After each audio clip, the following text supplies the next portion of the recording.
চার দেয়ালে মাঝখানে আজ একা আমি থাকি। চার দেয়ালে মাঝখানে আজ একাই আমি থাকি। জীবনে স্মৃতিগুলো চোখের জলে লিখি। জীবনে স্মৃতিগুলো চোখের জলে লিখি। নিঃসঙ্গ জীবন আমার আড়ালে ঢাকি। নিঃসঙ্গ জীবন আমার আড়ালে ঢাকি। মনের স্মৃতিতে এখন আলপনা কি। মনের স্মৃতিতে এখন আলপনা কি। মনের স্মৃতিতে এখন আলপনা কি। মনের স্মৃতিতে এখন আলপনা কি। ওর 20 দাঁত আমি উপড়ে ফেলবো, তবেই আমার নাম নীরু। ঠিক আছে, এখন রাখি, পর কথা হবে। এখন বিনার ফ্রেন্ড নীরু যে তার প্রেমে পড়েনি এটার কি গ্যারান্টি? তুমি আসলে একটা ছোট লোক, এটা ইতর লোক। যা করার খুব তাড়াতাড়ি করতে হবে। ওরা খুব শীঘ্রই বিয়ে করার প্ল্যান করছে, জানিস? সেটাই তো সমস্যা। দেখা যাক, আজ উঠি নাজনীন। এখনই উঠবি নাকি আরেক কাপ চা খেয়ে যাবি? তাই নাকি? ইচ্ছে করেই নীরু আমার সাথে এই সমস্ত কাজ করছে, ইচ্ছে করেই চপলের সাথে কথা বলছে, ইচ্ছে করেই তো সবকিছু করছে, তাই না? এ তো দেখছি মায়ের কাছে এসে মাসির গল্প বলা। আচ্ছা বিনা, একটা কথা বলুন তো, আপনার চপলকে এত হিংসে হয় কেন? হিংসে হয় মানে? মানে বুঝলেন না? বুঝিয়ে বলছি। এই যে চপলকে একটা বিবাহিত মেয়ের পিছনে লাগিয়ে রেখেছেন, এর মানেটা কি? ওর জীবনটা কেন আপনি নষ্ট করছেন? ওর প্রতি আপনার তো কিসের রাগ? এসব কি বলছেন আপনি? অবাক হচ্ছেন কেন? আমার তো মনে হয় আপনার পিছনে চপল আর আরমানের পিছনে নীরু লেগেছিল। আপনি খুব চালাকি করে ওদেরকে সরিয়েছেন আপনার আর আরমানের জীবন থেকে, যেন আরমানকে আপনি বিয়ে করতে পারেন। দেখুন, আপনি কিন্তু এবার সহ্যের সীমা ছাড়িয়ে যাচ্ছেন। মুখে যা আসছে আপনি তাই বলছেন। খেপছেন কেন বিনা? যখন করেছিলেন তখন মনে ছিল না? আপনি একজনের জীবন না, 3টে জীবন আপনি বরবাদ করে দিয়েছেন। চপলের, নীরুর আর আমার। কে জানে, হয়তো আরমানের জীবন আপনি নষ্ট করে দিয়েছেন। আর আরমান হয়তো নীরুকে পছন্দ করত, আর আপনি সেটা কৌশলে নষ্ট করে দিয়েছেন। আপনি চুপ করবেন? এখন তো দেখছি কিছু বললেই হাজী সাহেবের মুখ খারাপ। আর আপনারা যেটা করছেন সেটার জন্য কি বলবেন? আপনার এইসব কটূক্তির জন্য আপনাকে চরম মূল্য দিতে হবে রাহেন সাহেব। আমাকে না ভয় দেখিয়ে কোনো লাভ নেই। আমি এসবে ভয় পাই না। আপনি আর কিছু বলবেন? কথা একটাই, নীরু আর আমার ব্যাপারে আপনি কোনোদিন নাক গলাতে আসবেন না। অসহ্য।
ভেতরে আসুন মিস সীমানা।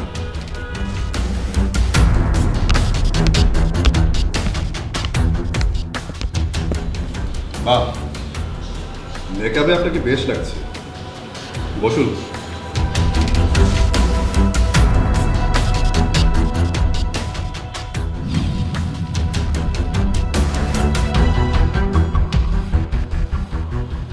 আপনি কি করে বুঝলেন আমি এসেছি?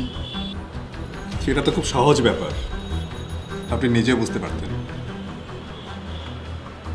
আমি সত্যিই পারবো না, আপনি বলুন।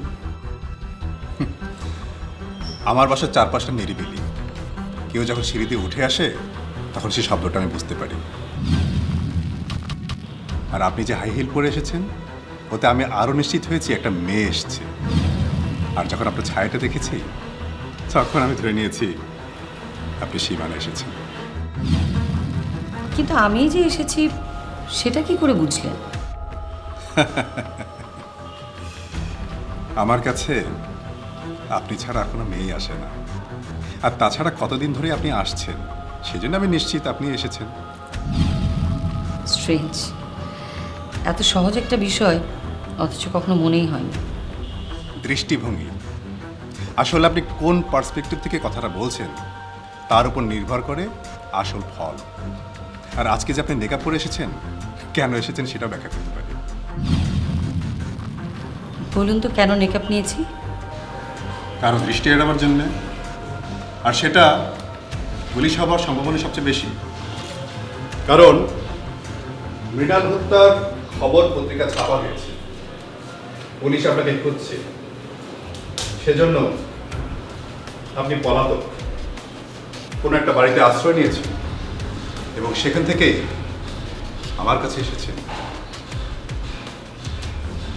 এছাড়া আমার আর কোনো উপায় ছিল না। হ্যাঁ, আমি এখন পালিয়ে বেড়াচ্ছি, না হলে পুলিশ আমাকে সেদিন ধরে নিয়ে যেত। কিন্তু এভাবে আর কতদিন?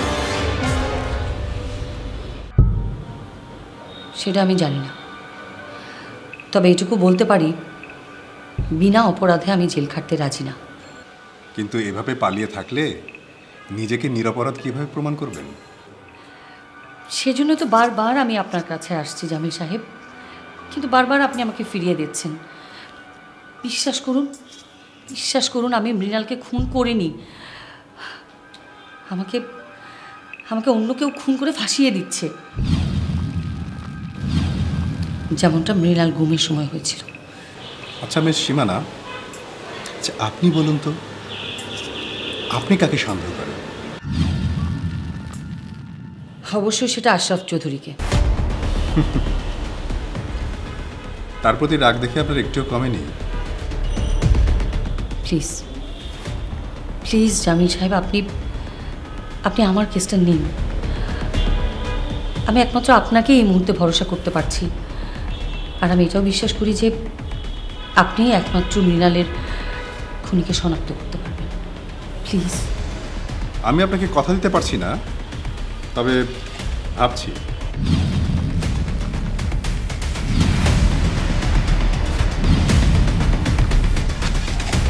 প্লিজ জামিল সাহেব, আমাকে নিরাশ করবেন না। কফি খাবেন? খেতে পারি। Black ivory coffee? আপনার ফেভারিট। ঠিক আছে, বসুন, আমি নিয়ে আসছি।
নিরু, হ্যাঁ বিনা বল।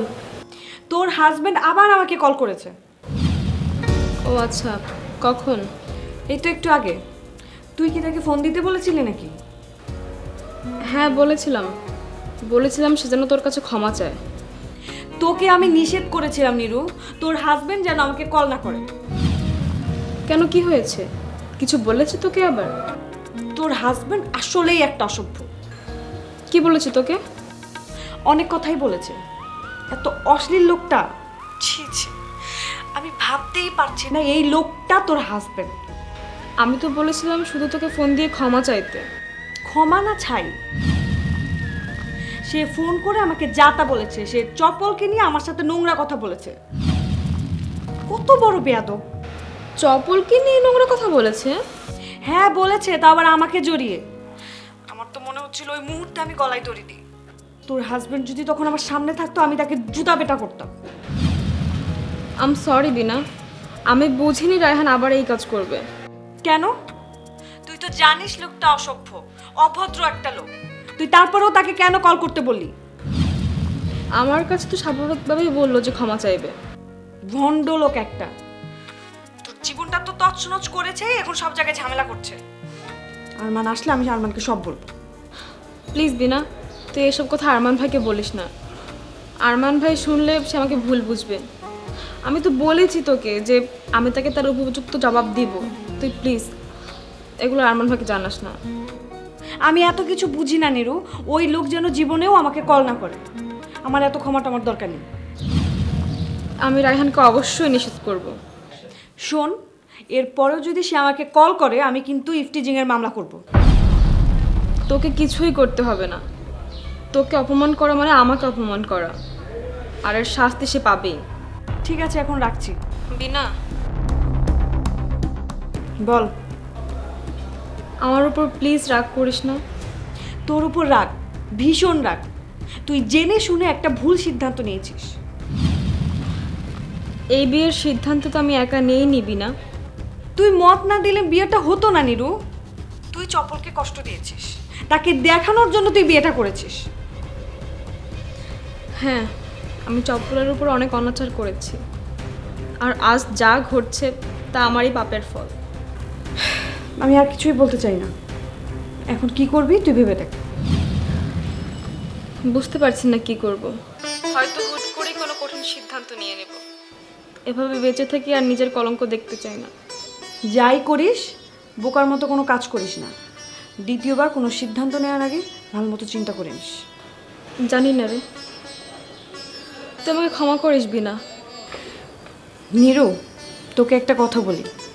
আমি তোর বন্ধু ছিলাম, এখনো আছি। আমি সব সময় চেয়েছিলাম তোর ভালো কিছু হোক, এখনো চাই। জীবনটা ছেলে খেলা না। সব কিছু বাদ দিয়ে নতুন করে শুরু কর।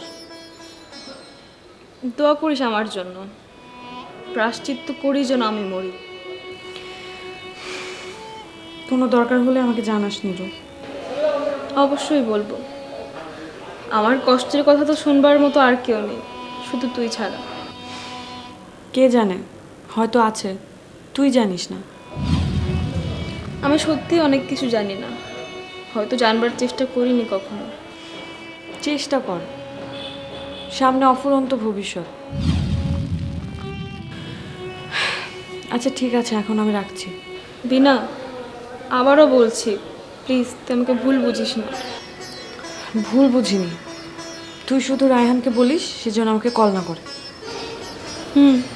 আমি বলে দেবো। ঠিক আছে, রাখছি তাহলে।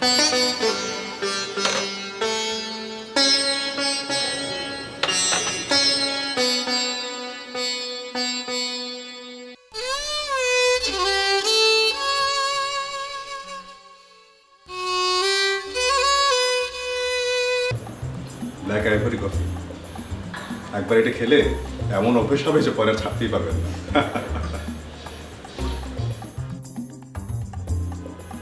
এবার আমার বিষয়টা আপনি একটু ভেবে দেখুন জামিল সাহেব।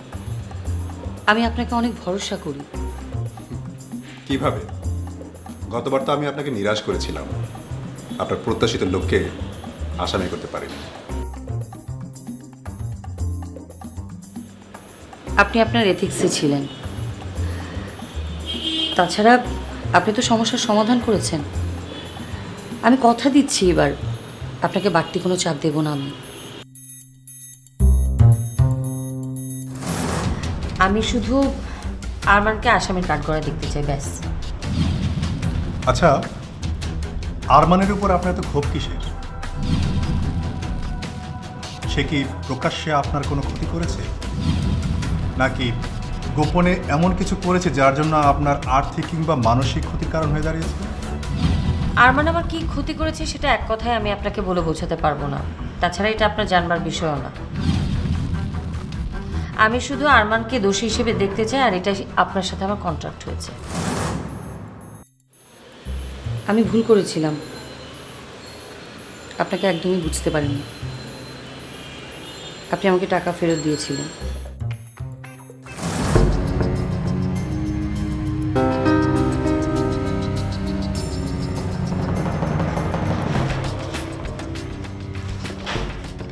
আপনার বাড়তি টাকা এগুলো আমার লাগেনি, নিয়ে বাধিত করবেন। আশা করি আপনার সাথে আমার আবার দেখা হবে। দেখা হবে। আমি তাহলে আজ আসি। আসুন।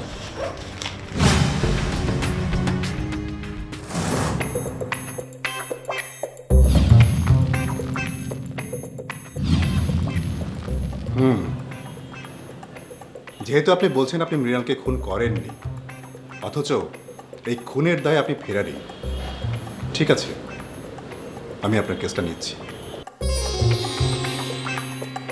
থ্যাংক ইউ জামিল সাহেব। সীমানা, তার মানে এই নয় যে আপনাকে বাঁচানোর জন্য আমি কেসটা নিচ্ছি। আমি আসল ক্রিমিনালকে ধরবো সেই কারণে কেসটা নিলাম। খুনি যেই হোক তাকে আমি আইনে হাতে তুলে দেবই, আর সেটা যদি আপনিও হন তবুও। আমি রাজি আছি। ঠিক আছে, তাহলে ঠিক কি কি ঘটেছিল আমাকে বলুন, কোনো তথ্য গোপন করবেন না। অবশ্যই আমি কোনো কিছু আপনার কাছে গোপন করব না। ঠিক আছে, বলুন, আমি শুনছি।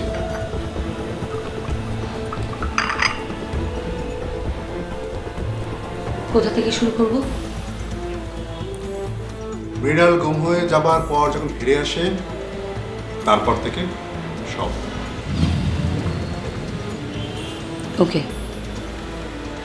মৃণাল গুম থেকে ফিরে আসার পর থেকে ওকে অফিসে প্রমোশন দেওয়া হয়, জিএম বানানো হয়। হ্যাঁ, সেটা আমি জানি। তারপর বলুন। মৃণাল এরপর আমার সাথে কথা বলে, আমি ওর সাথে কথা বলি।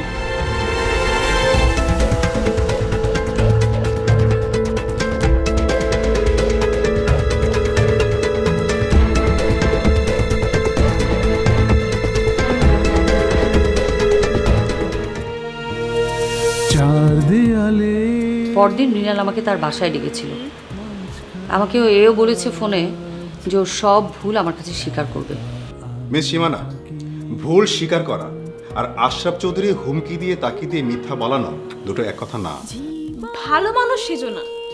তুমি ক্ষমা চাইবে নামে বিনাকে আবার নোংরা কথা বলেছো, তার সাথে মিসবিহেভ করেছো। আমি কিছু করলেই নোংরামি, তার জন্য আমার ক্ষমা চাইতে হবে? নিঃসঙ্গ জীবন আমার আড়ালে আমার সাথে আপনি কিভাবে যোগাযোগ করবেন? আমি কোথায় থাকি বা আমার ফোন নাম্বার কোনো কিছুই তো আপনি জানেন না। এই সপ্তাহে আপনার সঙ্গে আর দেখা হচ্ছে না, আপনি আগামী সপ্তাহের প্রথম দিকে একবার আসুন, তখন কথা হবে। স্মৃতিতে এখন আলপনা